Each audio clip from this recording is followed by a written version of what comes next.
I'm Dave Carvajal. This is Thunder, Wisdom, and Insights with some of my favorite leaders on the planet.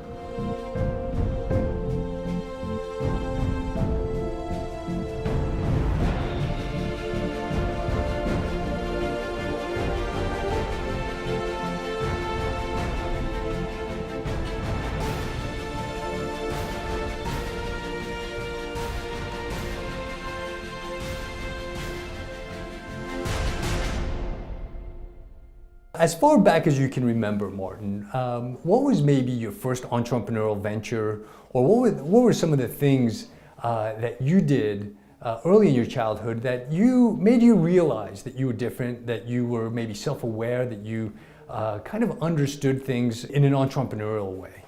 You know, I never thought of myself as an entrepreneur when I was growing up. I did grow up in a working class family. My dad worked in factories, and my mom was stay-at-home because together they raised 7 children, and there was not a lot of resources to spread around, and we all just did what we could do to put any extra bread on the table. So probably I was 7 years old when my mom helped me bag popcorn that I would sell in the park on band concert day, you know, so maybe that was the first entrepreneurial venture, and from there paper routes and shoveling snow and you name it.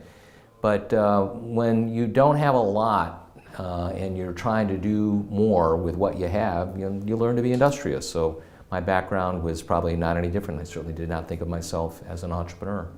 But my opportunity to go down the entrepreneurial path took probably its most significant step up when after college I worked for the government for about 11 years and spent most of that time outside the US.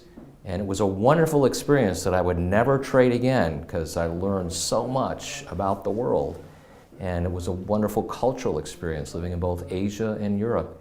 But sure enough, when I returned back to the US, after being outside the US for over 7 years, then I was unemployable.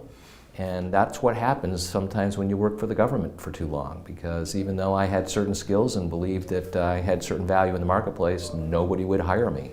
My background was in human resources, and my experience was not valued. And that's what led me to consider other alternatives. And when I initially thought about becoming an entrepreneur, many people in my line of work of human resources would become consultants. And I didn't understand very much about the consulting business. I mean, I had the expertise, but somehow, even though I didn't know much about business models then, I realized that when you are selling your time, it's not the same as building a company. And so I kept looking for models that might be able to leverage the expertise that I had in human resources, but build something that could have some value beyond the time that I would spend. And ultimately that led to helping to create what today is the industry of companies that are professional employer organizations. So my first real company was TriNet, today the largest independent professional employer organization.